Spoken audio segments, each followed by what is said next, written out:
গল্প চিরন্তন চ্যানেলে আমি মৌসুমী আপনাদের সবাইকে স্বাগত জানাই। আমার আজকের নিবেদন সাহিত্যিক শ্রী প্রচেত গুপ্তর নেতা। তেষ্টায় গলা ফেটে যাচ্ছে বিশ্বনাথের, অথচ এরকম হওয়ার কথা নয়। তার সামনেই টেবিলের ওপর কাচের গেলাস, তাতে জল টলটল করছে। গেলাসের ওপর ঘন নীল রঙের ঢাকনা, ঢাকনায় সাদা পাল তোলা জাহাজের ছবি। ঢাকনা সরিয়ে গেলাসটা মুখে তুললেই তেষ্টার সমস্যা মিটে যায়। বিশ্বনাথ মাঝে মধ্যে গেলাসের দিকে তাকাচ্ছে, কিন্তু তুলছে না অন্য কোনো কারণে নয়।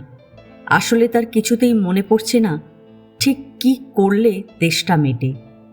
অনেক ভাবছে, তবু মনে পড়ছে না মানুষের তেষ্টা মেটে কিভাবে। এক মুঠো ঘাসছি বলে, গলা খুলে গান গাইলে, নাকি খান কতক ডিগবাজি খেলে। এরকম হাজারটা হাবিজাবি জিনিস মনে পড়ছে, কেবল জল খাওয়ার কথাটা মাথায় আসছে না। অতিরিক্ত নার্ভাস হয়ে পড়লে অনেক সময় এরকম হয়, যেটা দরকার সেটা কিছুতেই মাথায় আসতে চায় না। আলতু ফালতু জিনিস মাথায় ঘুরপাক খায়। বিশ্বনাথের আজ তাই হয়েছে। এই মুহূর্তে সে অতিরিক্ত নার্ভাস। তেষ্টার সঙ্গে তার হাঁটু কাঁপাও শুরু হয়ে গেছে। বিশ্বনাথ টেবিল থেকে হাত দুটো সরিয়ে হাঁটুর ওপর রাখল। মলিনবাবু চেয়ারে হেলান দিলেন। ফতুয়ার পকেট হাতড়ে ছোট্ট একটা কৌটো বের করলেন। লম্বা ধরনের কৌটো, দেখতে সুন্দর। শুধু সুন্দর নয়, দামিও। জয়পুরের অরিজিনাল জিনিস, পুরোটা কাঠের। মাথার কাছে ঢাকনায় হালকা রূপোর টাচ আছে, সিলভার লাইন। অল্প টান দিতেই ঢাকনা খুলে যায়। ভিতরে শাড়ি দিয়ে সাজানো খড়কে কাঠি। মলিনবাবু অতি যত্নে একটা কাঠি বের করে মুখে পড়লেন এবং সন্তর্পণে দাঁত খুঁটতে শুরু করলেন। এই সময়টা সাধারণত আমেজে মলিনবাবুর একটা চোখ আধখানা বুজে থাকে, আধ দুটো চোখই আধ বোঝা। এর মানে আরাম বেশি হচ্ছে। এক একজন বড় মানুষের এক এক রকম শখ থাকে। কারো বই পড়া, কারো গান শোনা, কেউ আবার বাগান করে। নেতা মলিনবাবুর শখ হল দাঁত খোঁটা। রাজনৈতিক জীবনের একেবারে প্রথম পর্যায়ে এই কাজে তিনি ব্যবহার করতেন দেশলাই কাঠি। বারুদের দিকটা পট করে ভেঙে ফেলে দিতেন, বাকিটা দু আঙুলে ধরে পুড়ে দিতেন মুখে নিঃশব্দে। তারপর এলো আলপিন। আলপিন অবশ্য বেশি দিনের জন্য নয়, মাঝখানে কিছু দিনের জন্য।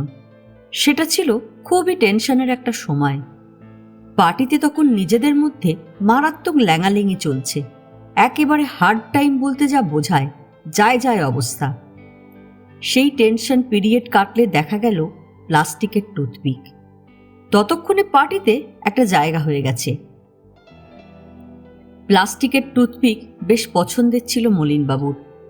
জিমন্যাস্ট করা মেয়ের মতন, হিলহিলে পাতলা শরীর, বেঁকিয়ে চুরিয়ে ইচ্ছে মতো খেলানো যায়। এখন চলছে পাতলা কাঠের শৌখিন জিনিস, ডগায় নকশা, শেষে নকশা। মলিনবাবুর ইচ্ছে আছে গোটা বিষয়টা চন্দন কাঠের দিকে নিয়ে যাওয়ার। বছরে দুবার মাইসোর থেকে আসবে। প্যারিসের শ্যাম্পেন, হাবানার চুরুটের মতো মাইসোরের দাঁত খড়কে। মলিনবাবু চোখ খুললেন, বিশ্বনাথের দিকে তাকালেন। না, গণেশ কাজটা খারাপ করেনি।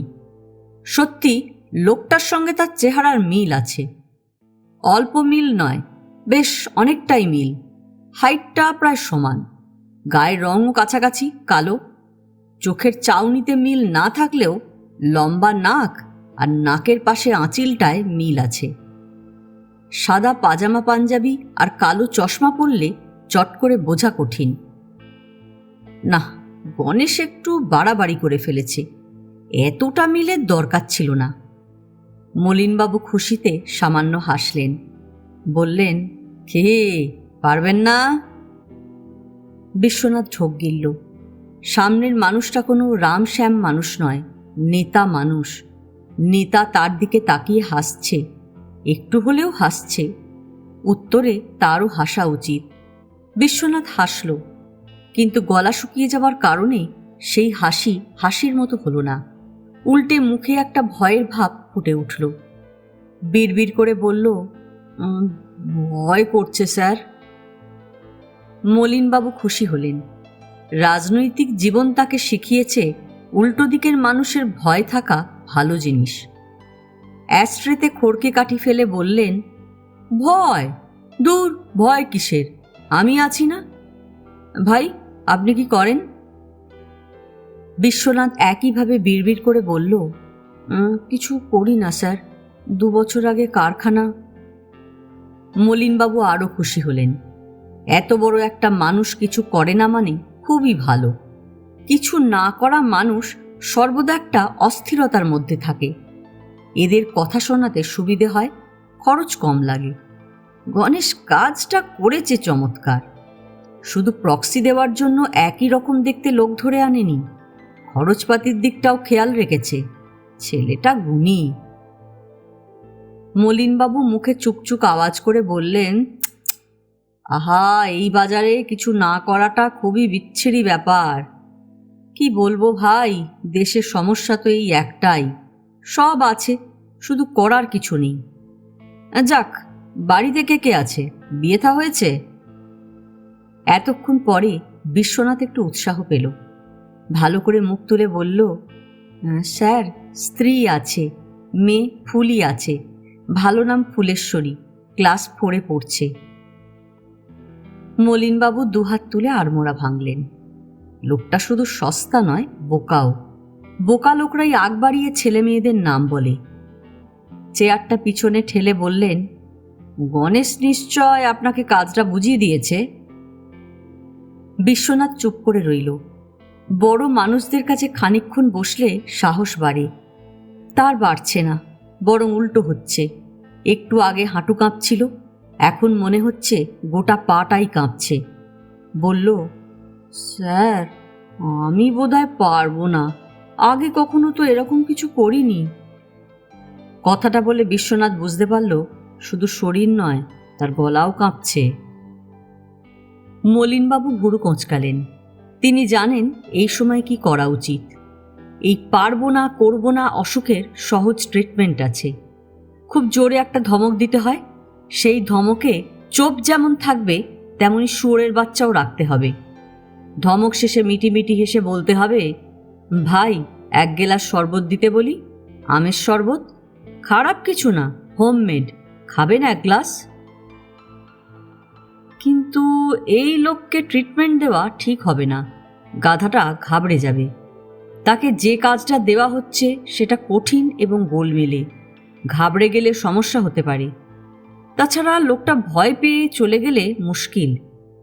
এই মুহূর্তে এত কাছাকাছি দেখতে আর একজনকে পাওয়া যাবে না। একে অন্যভাবে সামলাতে হবে। দেখুন কি কাণ্ড, এখনো আপনি ভয় পাচ্ছেন? ছি ছি, আরে বাবা, আগে করেননি তো কি হয়েছে, এখন করবেন। কখন কে কি করে তা কি আগে থেকে বলা যায়? এই তো আমার কথাই ধরুন না ভাই, ধরুন আমার কথা।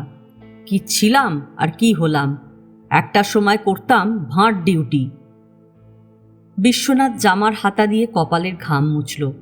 অস্ফুটে বলল, ভাঁড় ডিউটি? মলিনবাবু কৌটো খুলে আর একটি কাঠি বের করলেন। গুড, প্রশ্ন করা মানে লোকটা সহজ হচ্ছে। বড় করে হেসে বললেন, হ্যাঁ, ভাঁড় ডিউটি। সে একটা সময় ছিল বটে, খতরনাক সময়। সবে কলেজে ঢুকেছি। বাবা বলল, অনলি লেখাপড়ায় কিচ্ছু হবে না, পকেটে গাদাখানেক সার্টিফিকেট নিয়ে ফ্যা ফ্যা করে ঘুরবি, সাইডে একটা কিছু কর। তারপর থেকেই ছোঁক ছোঁক শুরু করলাম। পার্টিতে এন্ট্রি নেব, কিন্তু নেব বললেই কি নেওয়া যায় ভাই? সেটা এখনকার মতো সময় ছিল না। ভেরি হার্ড টাইম, খুব কঠিন সময়। পার্টিতে চলছে পুনুদা আর দিনুদার জমানা। আমরা আড়ালে এদের বলতাম নুনু। বাংলায় যাকে বলে নুনু জামানা। পুনুদার নু আর দিনুদার নু, দুয়ে মিলে আমাদের তখন কাজ ছিল ভাঁড়ে করে ওদের চা সাপ্লাই করা। সেই চা খেতে খেতে হারামজাদারা মিটিং করতেন, দেশের দশের কথা ভাবতেন। তখন কি ভাই জানতাম আমিও একটা নেতা হয়ে যাব? জানতাম আমি? ভাঁড় থেকে একেবারে তাই বলছি, আপনারও কি হবে ঠিক নেই, যা খুশি হতে পারে, বলা যায় না। আপনিও হয়তো। নিন, ওসব ফালতু চিন্তা ছাড়ুন, কাল সকালেই বেরিয়ে পড়ুন ভাই, শান্তভাবে কাজটা সেরে আসুন। বিশ্বনাথের তেষ্টা বাড়তে বাড়তে একটা জায়গায় এসে থম মেরে গেছে। এখন আর অত কষ্ট হচ্ছে না। সে জল ভরা গেলাসের দিকে তাকালো। ঢাকনার ছবিটা চমৎকার, পুরনো দিনের গল্পের বইতে আঁকা ছবির মতো, কাঁচা হাতের ছবি। হয়তো সেই কারণেই বেশি ভালো লাগছে। ছবিটা ফুলিকে দেখাতে পারলে হতো। মেয়েটা একদম ছবি আঁকতে পারে না। ক্লাসের ড্রয়িং পরীক্ষায় 100-তে 2 পেয়ে সেদিন বাড়ি ফিরল। মালতী আজকাল সবসময় রেগে থাকে। সেদিন অবস্থা আরও ভয়ঙ্কর হলো। আঁকার পরীক্ষায় 2 পাওয়ার অপরাধে সে তার মেয়েকে কঠিন শাস্তি দিল। সারা দুপুর ছোট্ট ফুলিকে বারান্দায় বসে ছবি আঁকতে হয়। 1000টা গোল আর 1000টা চৌকো। ছবি আঁকা একটা দারুণ আনন্দের বিষয়, অথচ ফুলি সেদিন ছবি আঁকছিল হাপুস নয়নে কাঁদতে কাঁদতে। চোখের জলে তার ফ্রকের হাতা ভিজে যাচ্ছিল। বিশ্বনাথের খুব ইচ্ছে করছিল মেয়েটাকে গিয়ে কোলে তুলে নেয়, চোখের জল মুছিয়ে দেয়। নিজের মেয়েকে কোলে তুলে চোখের জল মুছিয়ে দেওয়া কঠিন কোনো কাজ নয়, অতি সহজ কাজ। কিন্তু এই সহজ কাজে সেদিন সাহস পায়নি বিশ্বনাথ। দীর্ঘদিন রোজগার না থাকলে বোধহয় এরকমই হয়, মানুষ অতি সহজ কাজের সাহস হারিয়ে ফেলে। এখান থেকে যাওয়ার সময় ফুলির জন্য জলের ঢাকনাটা চেয়ে নিয়ে গেলে কেমন হয়? মলিনবাবু গলা খাঁকারি দিলেন, না, এবার একটু কড়া হওয়া দরকার। চিবিয়ে চিবিয়ে বললেন, কি হলো, এখনো ভাবছেন? আপনাকে তো ভাই এখানে কবিতা লিখতে ডাকা হয়নি যে অনেক ভাবাভাবি করতে হবে। কাজ করার আগে যারা এত ভাবে তাদের আমি পছন্দ করি না। এবার আসল কথায় আসুন। কাজ করবেন, টাকা পয়সা বুঝে নিয়ে চলে যাবেন, ব্যাস মিটে গেল। গণেশ আপনাকে সব বলে দিয়েছে তো? মলিনবাবুর চেবানো গলা শুনে বিশ্বনাথ সামান্য চমকে উঠল, মাথা নাড়ল। সব কিনা জানা নেই, তবে গণেশ তাকে অনেক কথাই বলেছে। গণেশকে এই এলাকার সবাই বুঝে শুনে চলে। তার মোটর বাইক আছে, গলায় সোনার চেন আছে। সেই সোনার চেন আঙুলে পাকাতে পাকাতে হেসে হেসে কথা বলে। আঙুলে চেন পাকানোর মানে গণেশ হুমকি দিচ্ছে। হাসির সঙ্গে হুমকি মেশানোর কাজে গণেশ একজন ওস্তাদ ছেলে। সেই গণেশ সেদিন মোটর বাইক থেকে নেমে বিশ্বনাথের হাত ধরে রাস্তার ধারে টেনে নিল। গলা নামিয়ে বলল, এই যে, তোমাকেই খুঁজছি বিশুদা। একটা কাজ আছে, ভালো পেমেন্ট, গুরুর নিজের কাজ, পার্সোনাল আর কনফিডেন্সিয়াল। জানো তো, দাদার এবার ইলেকশনে টিকিট পাওয়ার হাই চান্স। সুতরাং কপাল ঠুকে জয়গুরু বলে ঝুলে পড়ো মায়েরি। ফ্যাফ্যা করে অনেক দিন ঘুরছো, এবার তোমার একটা হিল্লে হয়ে যাবে মনে হচ্ছে। বিশ্বনাথ ভয়ে ভয়ে বলল, কাজটা কি গণেশ? গণেশ মোটর বাইকের হ্যান্ডেলে কনুই রেখে চোখ টিপল। বাঁ হাতের তর্জনী দিয়ে গলার হার পেঁচাতে পেঁচাতে হেসে বলল, প্রক্সি। আমাদের নেতার প্রক্সি দিতে হবে তোমাকে। সেজে গুজে গিয়ে বলতে হবে, বন্ধুগণ, আমি মলিন সরকেল, আপনারা কেমন আছেন? ভালো আছেন তো? বুঝলে? নেতার প্রক্সি? বিশ্বনাথ চমকে উঠল। সে ঠিক শুনছে তো? গণেশ চোখ নাচিয়ে বলল, কতজনের ভাগ্যে এই চান্স জোটে? আমার তো হিংসে হচ্ছে মায়েরি। আমি দাদাকে জিজ্ঞেস করলাম কীরকম মিল চাই। দাদা বলল, বেশি চাই না, অল্প হলেই চলবে। ওই গণ্ডগ্রামে আমি কোনোদিন যাইনি, আমাকে কেউ চেনেও না, সুতরাং বেশি মিল দিয়ে কি হবে? তুই খুঁজে দেখ। আমি তো এক বুক জলে নেমে গেলাম। নেতার জমজ কোথায় পাই শালা? হঠাৎ তোমার কথা মনে পড়ল। তোমার নাকের পাশের আঁচিলটা চোখে ভেসে উঠল। না না, আমাকে ছেড়ে দাও গণেশ, আমি এসব পারবো না। গণেশ বিরক্ত গলায় হিস হিস করে বলল, আরে মামদোবাজি নাকি? পারবো না বললেই হবে? এত কষ্ট করে খুঁজে বের করলাম, এখন বলছো পারবো না? এলাকায় থাকো, এলাকার লিডারকে সাহায্য করা তো তোমাদের কর্তব্য বিশুদা। ইচ্ছে না থাকলেও করতে হবে, তাছাড়া ফ্রিতে তো আর করছো না। যাক, ছাড়ো সব। মন দিয়ে শোনো, আমরাই গাড়ির ব্যবস্থা করে দেব। সকাল সকাল বেরোবে। গ্রামের নাম সাহেবপুর। হাইওয়ে দিয়ে একটু ভেতরের দিকে, যাওয়া আসায় যা সময়, স্পটে ম্যাক্সিমাম 10-15 মিনিট, ব্যাস কাজ শেষে ফিরে এসে পেমেন্ট বুঝে নেবে। বিশ্বনাথ আমতা আমতা করে বলল, কাজটা কি? গণেশ ফস করে একটা সিগারেট ধরালো, এক মুখ ধোঁয়া ছেড়ে ফিসফিস করে বলল, রাস্তায় দাঁড়িয়ে এসব আলোচনা না করাই ভালো। আর তবু ছোট করে বলে রাখছি, সাহেবপুর গ্রাম এখান থেকে গাড়িতে ঘন্টা 4 হবে। বোম্বে রোড জ্যাম থাকলে একটু বেশি। 3 দিন আগে সেখানে বলাই নামে একজন অ্যাক্সিডেন্টে মারা গেছে। তুমি মলিন দাসে যে সেখানে যাবে, তার ফ্যামিলির কাছে গিয়ে মালাফালা দিয়ে আসবে, ছোট কাজ। মারা গেছে? রোদের মধ্যে দাঁড়িয়েও বিশ্বনাথের কেমন শীত শীত করে উঠল। আস্তে, চিল্লিও না, চুপ করে বাকি কথাটা শুনে রাখো। হারামজাদা বলাইটা মাস 3 হলো গুরুর কাছে আসা যাওয়া শুরু করেছিল। লোকটা ড্রাগ আর মেয়ে ছেলে পাচারের কারবার ছিল। দাদা একদিন বলল, বুঝলি গণেশ, ভাবছি সাহেবপুরে পলিটিক্যাল বেস করব। একদিন গেলে কেমন হয়? অজ গাঁ, কোনোদিন নেতা টেতা নাকি দেখেনি। তখনই বুঝলাম ক্যাচাল হচ্ছে। তার 2 দিন পরেই এই কাণ্ড। বোম্বে রোডে বলাইয়ের মোটর বাইকে ট্রাকের ধাক্কা, বলাই ফিনিশ। মনে মনে ভাবলাম ল্যাঠা চুকে গেল। ফিনিশ? বিশ্বনাথ গণেশের মোটর বাইকে একটা হাত রেখে বিড়বিড় করে বলল, ভাই গণেশ, আমাকে ছেড়ে দাও ভাই। নার্ভাস হয়ে পড়ার কারণে পুরো কথাটা বিশ্বনাথের মুখ দিয়ে বের হলো না, শুধু শোনা গেল ভাই ভাই। না, ল্যাঠা চুকলো না। সাহেবপুরে ছড়িয়েছে এটা নাকি অ্যাক্সিডেন্ট নয়, মার্ডার, খুন। মলিন সরখের লোক দিয়ে বলাইকে খুন করিয়েছে। গাঁয়ের লোকগুলো কত বড় শুয়োরের বাচ্চা একবার ভেবে দেখো। খুন? বিশ্বনাথ ঠিক বুঝতে পারছে না কি করবে। ছুটে পালাবে? ছুটে পালালে কি গণেশের হাত থেকে বাঁচা যাবে? হ্যাঁ, খুন। হারামজাদারা বলছে বলাইয়ের ব্যবসায় নাকি দাদা গোপনে টাকা ঢালছিল, তাই নিয়ে গোলমাল। দাদা ট্রাক দিয়ে মেরে দিয়েছে।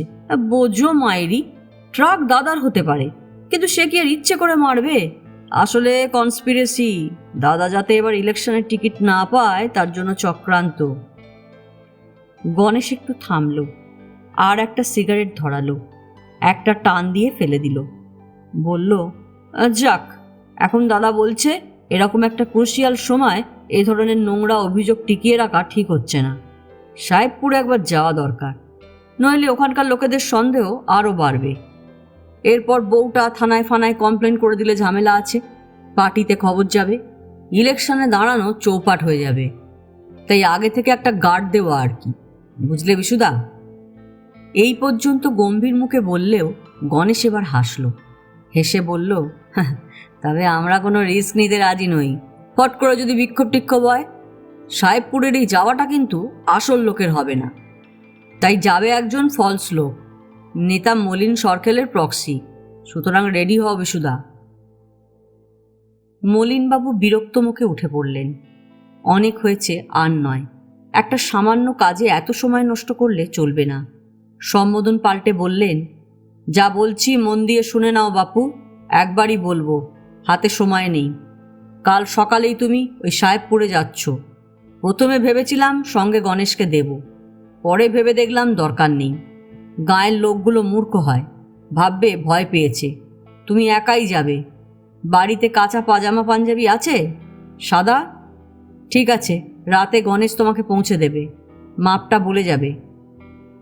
গাড়িটা একটু দূরে রাখবে। গরিব মানুষগুলো বোকা হয়, শোকের সময় মাথা ঠিক থাকে না, গাড়ি টাড়ি দেখলে রেগে যেতে পারে। স্পটে খুব বেশি হলে থাকবে 10 মিনিট, পৌঁছে সোজা ভিকটিমের বাড়ি। চোখে যেন সানগ্লাস থাকে। সানগ্লাস আছে? ঠিক আছে, গণেশ পৌঁছে দেবে। কথা কম বলবে, একেবারে না বলতে পারলে সব থেকে ভালো। গাড়িতে একটা প্যাকেট থাকবে, প্যাকেটে থাকবে একটা সাদা কাপড়, একটা মালা আর একটা মিষ্টির বাক্স। জিনিসগুলো ভিকটিমের বইয়ের হাতে দেবে। যদি ওই বলাই লোকটার কোনো ছবি টবি দেখতে পাও, মালাটা ছবিতে দিয়ে দেবে, দিয়ে প্রণাম করবে। না পেলে নয়। আর এই 100 টাকার নোটটা রাখো, বলাইয়ের বউকে দিয়ে বলবে বাচ্চাদের জন্য দিলাম। বেশি দিতে পারতাম, দেব না, হারামজাদারা ভাবতে পারে টাকা ছড়াচ্ছি।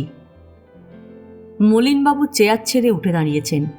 বিশ্বনাথেরও উচিত উঠে দাঁড়ানো, তবু সে চুপ করে বসে আছে। ফুলি, ফুলির ছবি, ফুলির কান্না, এরম হাজারটা আলতু পালতু কথা তার মনে আসছে। এই সময় যেসব কথা মনে আসার কোনো দরকার নেই সেই সব কথা। শুধু উঠে দাঁড়ানোর কথাটা মনে আসছে না। মলিনবাবু টেবিলের এপাশে এলেন, বিশ্বনাথের কাঁধে হাত রাখলেন। বড় ধরনের হুমকি দেওয়ার সময় এটাই নিয়ম, আগে স্নেহ দেখাতে হয়। হাসি মুখে বললেন, কি যেন নাম তোমার ভাই? যাহ, ভুলে গেলাম। যাক, যে নামই হোক, নামে কি আসে যায়? কিছু আসে যায় না। কাল যত রাতেই হোক, কাজ শেষ করে তুমি আগে আমার কাছে আসছো। একটা মোবাইল ফোন তোমাকে দিতে পারতাম, তাহলে টেনশন থাকতো না। দরকার নেই। মোবাইল ফোন জিনিসটা খারাপ কাজে ভালো নয়, ধরা পড়ে গেলে ফাঁসিয়ে দেয়। রিস্ক নেব না। তুমি নিজেই আসবে, রিপোর্ট দেবে। ভাই মনে রেখো, আমি কিন্তু চাই এই কাজটা ঠান্ডাভাবে হয়ে যাক, আগে পরে কেউ টের পাবে না। বউ মেয়ে নিয়ে তোমাকে এখানেই তো থাকতে হবে। কি থাকতে হবে তো? সেটা মনে রেখো। বাড়ির লোকের কথা ভুলে যাওয়া ঠিক নয়। দেখো কাণ্ড, তোমার নাম ভুলে গেলেও তোমার মেয়ের নামটা কিন্তু আমার মনে আছে, ফুলেশ্বরী। চমৎকার নাম। একদিন ফুলেশ্বরীকে নিয়ে আমার কাছে আসবে। এই নাও, 1000 টাকা রেখে দাও, বাকিটা কাল পাবে। আমি অ্যাডভান্স দিয়ে কাজ করা পছন্দ করি। এই টেবিল ল্যাম্পটার একটা মজা আছে, হঠাৎ দেখলে মনে হয় আলো চুঁইয়ে চুঁইয়ে পড়ছে। মলিনবাবু এটা নিজে পছন্দ করে কিনেছেন। রাত 10টার পর ঘরে শুধু এই আলোটা জ্বলে, বাকি সব কিছু কেমন ছায়া ছায়া লাগে, অন্ধকারের ছায়া। এখনো লাগছে। টেবিলের ওপাশে বসে থাকা গণেশকে ছায়ার মতোই মনে হচ্ছে। মলিনবাবু খড়কে কাঠিটাকে দাঁত দিয়ে চেপে ধরে ফিসফিস করে বললেন, তারপর তারপর কি হলো? গণেশ এখনো মুখ নামিয়ে আছে, সেই অবস্থাতেই বলল, তারপর ওই মহিলাই বিশুদাকে হাসপাতালে পাঠানোর ব্যবস্থা করল। কোন মহিলা? মলিনবাবু ভুরু কুঁচকলেন। ওই যে বাদলের বিধবা বউটা। কেন, মারধরের সময় মেয়ে ছেলেটা ছিল না? গণেশ এবার মুখ তুলল, বলল, আমি যতদূর শুনেছি ছিল না। গাড়ির ড্রাইভার সেরকমই বলেছে। ওরা ততক্ষণে বিশুদাকে মারতে মারতে মাটিতে ফেলে দিয়েছে। সামনের দিকে কয়েকজনের হাতে বাঁশ ছিল। মলিনবাবু সামান্য শিউরে উঠলেন, দাঁতে ধরা কাঠিটা ফেলে দিয়ে সোজা হয়ে বসলেন। বললেন, বাঁশ ছিল? গণেশ কাঁপা গলায় বলল, হ্যাঁ হ্যাঁ, বাঁশ ছিল। ড্রাইভার এত ভয় পেয়ে গেছে যে পালাবার কথাও ভুলে যায়। বেশি ভয় পেলে। মলিনবাবু নড়ে চড়ে বসলেন, গলা খাঁকারি দিলেন, বললেন, লোকগুলো মুখে কিছু বলছিল? গণেশ চুপ করে রইল। মলিনবাবু বিরক্ত গলায় বললেন, আহ, চুপ করে আছো কেন? কথা বলো। গাধাটাকে মারবার সময় পাবলিক মুখে কিছু বলছিল না? ওরা ঠিক কখন বুঝলো লোকটা আসলে আমি নই, জাল, একটা ফ্রড? গণেশ ফিসফিস করে বলল, বুঝতে পারিনি। মনে হয় বুঝতে পারলে মারতো না। বিশুদাকে বাঁশ দিয়ে পেটাবার সময় পাবলিক বারবার আপনার নাম করছিল দাদা। বলছিল বলছিল কি বলছিল? থামলে কেন, বলো। হিম শীতল গলায় জিজ্ঞেস করলেন মলিনবাবু। অন্ধকারে গণেশের আমতা আমতা গলা শোনা গেল। বলল, বলছিল, মার শালা মলিনকে, মার, পিটিয়ে মেরে ফেল হারামজাদাকে, কাপড় খুলে ন্যাংটো করে দে। মলিনবাবু গায়ের আদ্যির ফতুয়াটা টেনে টুনে ঠিক করলেন, একটু হাসলেন, শুকনো হাসি। এরকম যে কিছু একটা হতে পারে সে ভয় ছিল।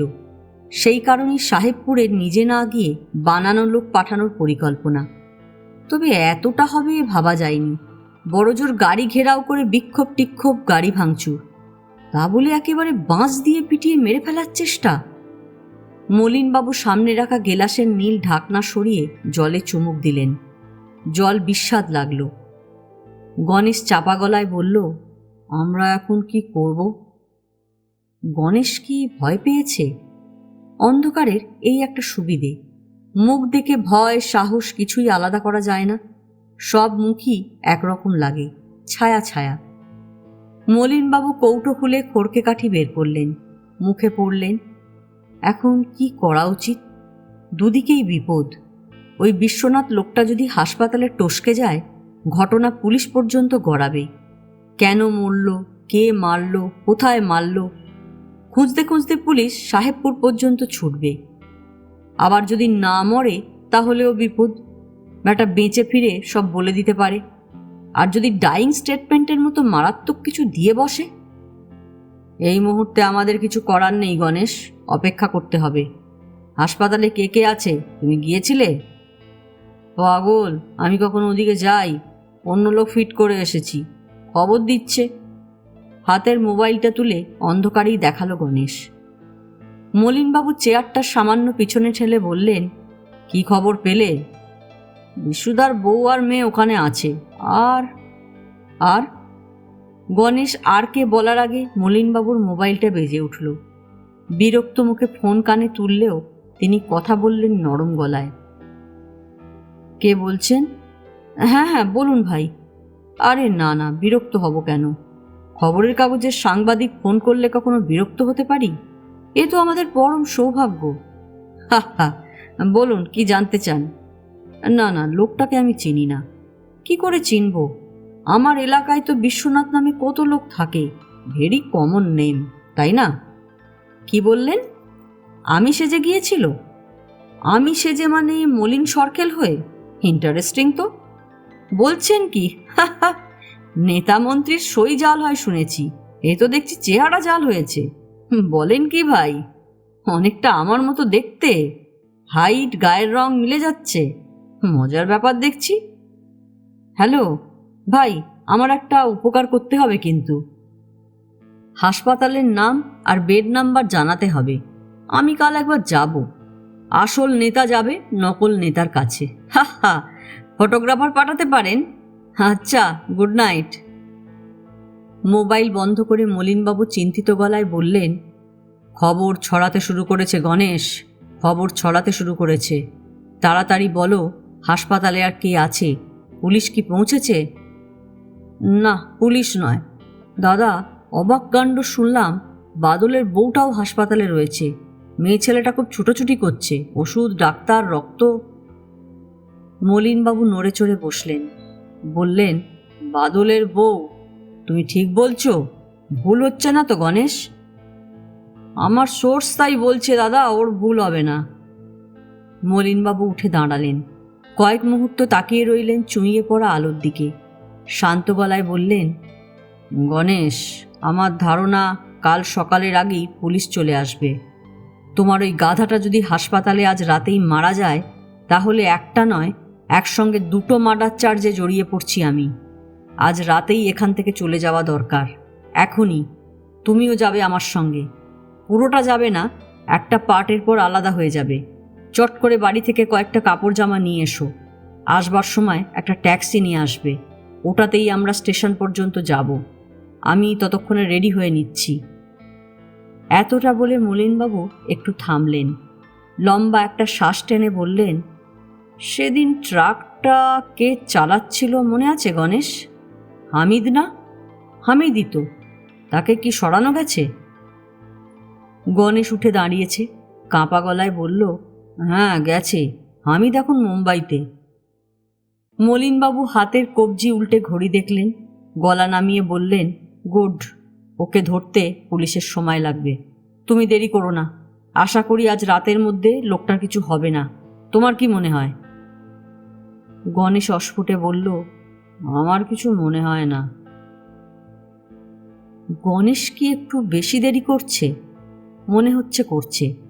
তার বাড়ি মোটর বাইকে 7 মিনিট, তাহলে মোবাইলটাও বন্ধ করে দিয়েছে। মলিনবাবুর একটা হাত মুখের কাছে, তাতে ছোট্ট পাতলা কাঠি ধরা, কাঠির ডগায় নকশা, শেষে নকশা। নিয়ম মতো এই সময় তাঁর একটা চোখ আধবোজা থাকার কথা, কিন্তু এখন মলিনবাবু দুটো চোখই খুলে রেখেছেন, তাকিয়ে আছেন টেবিল ল্যাম্পের দিকে। মাথা ঠান্ডা রাখতে হবে। এত বড় একটা ভুল করে মাথা ঠান্ডা রাখা কঠিন, তবু রাখতে হবে। নেতা তৈরির পরিকল্পনাটাই সব গোলমাল করে দিল। এই ধরনের পরিকল্পনাতে ঝুঁকির দিকটাই যে বেশি, এটা বোঝা উচিত ছিল। হাসপাতালে একটা ফোন করলে কেমন হয়? লোকটা বেঁচে আছে কি, বেঁচে থাকলে আর একটু সময় পাওয়া যাবে। মজা হলো, এদেশে পুলিশ মরে যাওয়ার আগে নড়াচড়া শুরু করে না। কলিং বেলের আওয়াজে মলিনবাবু চমকে উঠলেন না। গণেশ এসেছে। তাকে ধমক দেওয়ার জন্য মনে মনে তৈরি হলেন। এক হাতে পায়ের কাছে রাখা সুটকেসটা আর অন্য হাতে টেবিলের ওপর রাখা তালা চাবি নিয়ে উঠে পড়লেন দ্রুত। টেবিল ল্যাম্পটা নিভিয়ে কয়েক পা এগিয়ে দরজার লক খুললেন। না, গণেশ নয়। তবে রাস্তার আধখানা আলোয় দরজার সামনে দাঁড়ানো মানুষটাকে চিনতে অসুবিধা হলো না মলিনবাবুর। প্রায় একই রকম লম্বা, কাঁধের কাছটা সেই চওড়া, কপালটা অনেকখানি, সামনের দিকের চুল পেতে আঁচড়ানো, ঠিক যেমনটি তার নিজের। নিশ্চয় নাকের পাশে আঁচিলটাও আছে। মানুষটার একদিকের চোখ আধখানা বোঝা। হাসল, মনে হয় হাসল। তারপর খসখসে আর জড়ানো গলায় বলল, স্যার চিনতে পারছেন না তো? আমার মেয়ের নাম স্যার ফুলি, ভালো নাম ফুলেশ্বরী। মলিনবাবু চোখ তুললেন। লোকটার ডান হাতটা মুখের কাছে, সেই হাতে খড়কে কাঠিটা দেখা যাচ্ছে, কিন্তু কষ বেয়ে গড়িয়ে পড়ছে। ওটা কি, রক্ত নাকি? হ্যাঁ, রক্তই তো। পুলিশ এলো শেষ রাতে, হাসপাতাল থেকে বিশ্বনাথের মৃত্যুকালীন জবানবন্দি নিয়ে। মলিন সরখেল তখন তার বাড়ির সদর দরজার সামনে জ্ঞান হারিয়ে পড়ে আছেন। এই গল্প এখানেই শেষ। গল্প পাঠ ভালো লাগলে লাইক, শেয়ার, কমেন্টস করতে ভুলবেন না। এখনও যারা আমার চ্যানেলটা সাবস্ক্রাইব করেননি সেই সমস্ত বন্ধুদের উদ্দেশ্যে বলি, প্লিজ আমার চ্যানেলটা সাবস্ক্রাইব করে নেবেন। পাশে যে বেল নোটিফিকেশনটা আছে সেটা অবশ্যই প্রেস করে দেবেন। আজকের মতন নমস্কার।